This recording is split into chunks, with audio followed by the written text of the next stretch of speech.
Scott here from drivingreview.com, and yeah, welcome back to another video. Anyway, I am back in the Mustang this morning, getting ready to go for a drive. I'm getting the sense that a lot of you guys who watch my channel want to get a Mustang, and every time I post a video, you guys are always saying, can you sell me your car? No, this car is not for sale. However, I can tell you some things about the buying process and some of the things that I wish I would have known before I bought this car, and I'm going to share some of that with you today, and I hope it's helpful. You know, one of the hardest things about filming video is noise and sound. And just as I was sitting here starting to record, there's this landscaper over here who came with his big trimmer and he's trimming the bush.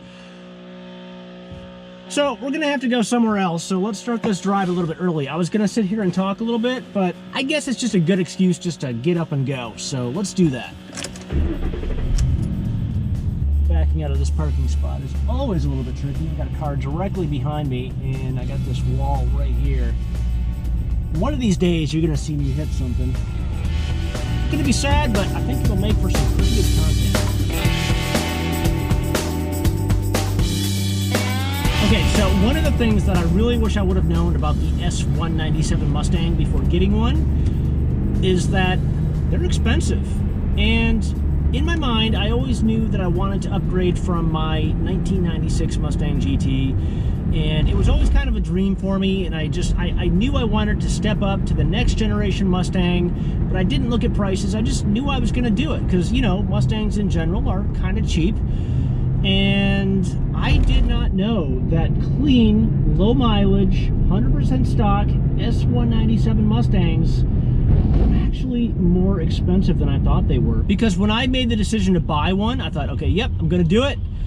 I started looking on Craigslist and Auto Trader and CarMax and all this stuff, and holy crap, it was a little bit disappointing. I wasn't expecting to spend that much.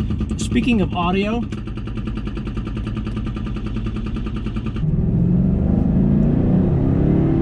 so as I was saying, yeah, so if you're gonna get an S197 Mustang, especially the 2011 and beyond, the 2011 to the 2014 with the 5.0 V8, expect to pay a little bit more than you thought, especially if you want a clean one with low mileage. But the moral of the story is, I wish I would have done a little bit more research ahead of time so I could have prepared myself, so I could have actually saved up a little bit more money so it wasn't so painful when I actually bought the car. So if you're thinking about buying one of these things, make sure you do your research. Okay, so another thing that I really wish I would have known about this car before I bought it is that the 5.0 Coyote V8, it's not that fast from a dig. Now, don't get me wrong, this is an extremely fast car, but only up at the top end. The low end torque is negligible.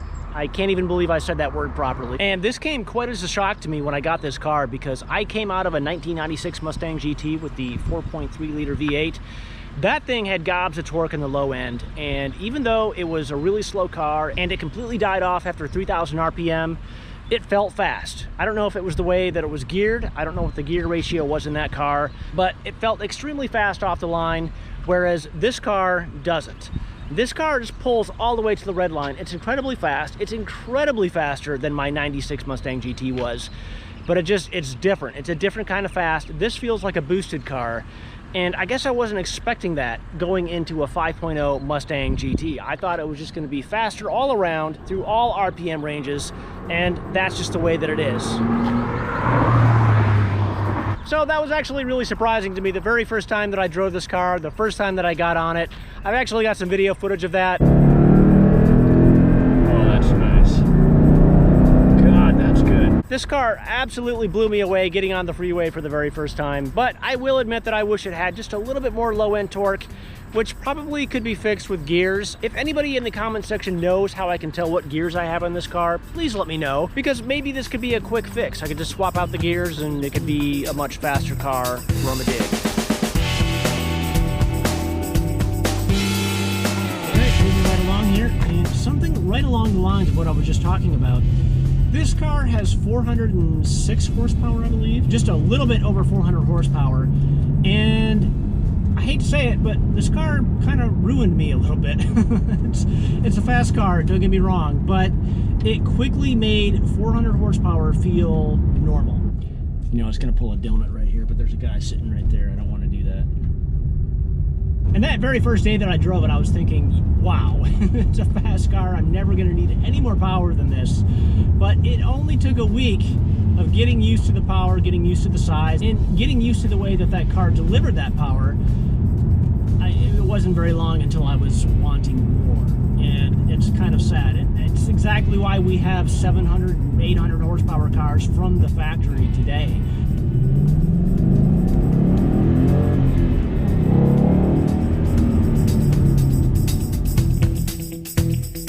Okay, so the third thing that I wish I would have known before I bought this car is that I was assuming that it would be very expensive to maintain. Now, keep in mind, I did come from a 1996 Mustang GT, piece of crap. Fun car, I loved it, but it was a piece of crap. I do not deny that. It was just very basic, it rattled, it was just falling apart, it was not anything special. So when I went to this, wow, that car is beat up. Jeez. So when I went to this car with 400 horsepower and power everything, it was a little bit scary because I thought, wow, there's a lot of parts to this thing. This 5.0 Coyote, for example, is so much more complicated than the old 4.6. So it was just scaring me that the car was complicated, it was going to be expensive, it was going to be really expensive to maintain, and if anything goes wrong with it, I'd be screwed. So it basically held me off from buying the car for a while. Long story short, this car has been a tank. I've had it for 4 years. Granted, I've only put, what, 5,000 miles on it so far, which is pathetic, I know. But not a thing has gone wrong with it. Yeah, I did have to replace the battery last year, but that's completely natural with a car that sits as much as this one does. So other than that, this car has been an absolute tank. Nothing has gone wrong with it. Absolutely perfect in every way. And maintenance costs, other than oil changes and just the basics, zero. Perfect. So, if you're thinking about buying one of these and you're apprehensive about things being expensive to replace, repair, and maintain, don't worry about it. Finally, the last thing that I wish I would have known about this car before I bought it is that it's an attention magnet. And that's not what I would have expected being a Mustang and all, because there are so many of these cars around. Everywhere you go, all across the US, these cars are everywhere. So I thought I was actually kind of safe buying this car because I don't have a garage. The car is going to have to sit outside, exposed to the elements, exposed to everybody, and it's been messed with, which is unfortunate, and I wasn't expecting it. I've had the license plate stolen off of it. I've had food thrown all over it. I've had, it's just, I mean, come on, it's a Mustang. It's not exactly a Ferrari or a Corvette or something. Hold on.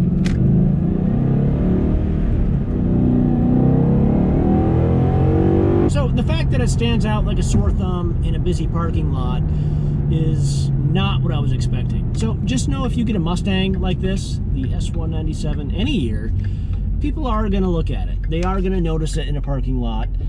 I don't know why, because they are so common. And if you watch any of my videos in the past, I don't like standing out in a crowd. I don't like everyone looking at me, so the Mustang seemed like a safe purchase. And that's kind of why I like Mustangs, because generally they are so common. And if you see a Mustang on the road, you're not going to do a double take most of the time, unless it's heavily modified or if it's just a piece of crap or you're just being an idiot doing stupid things.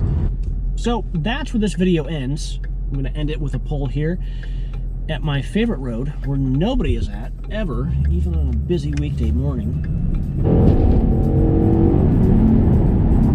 Actually, oh man, it's kind of hard to drive like that and talk at the same time. What I wanted to say was, if you're thinking about getting one of these cars and are apprehensive about it, there are some things you needed to know. So hopefully everything that I explained helped, maybe slightly. I don't know. Anyway, if you do have any questions, do let me know down in the comment section below. I'll be happy to help out. This is a good car to get. It's generally not a bad purchase. You're gonna have fun with it. So thanks for watching. Hope you enjoyed it. Catch you in the next one.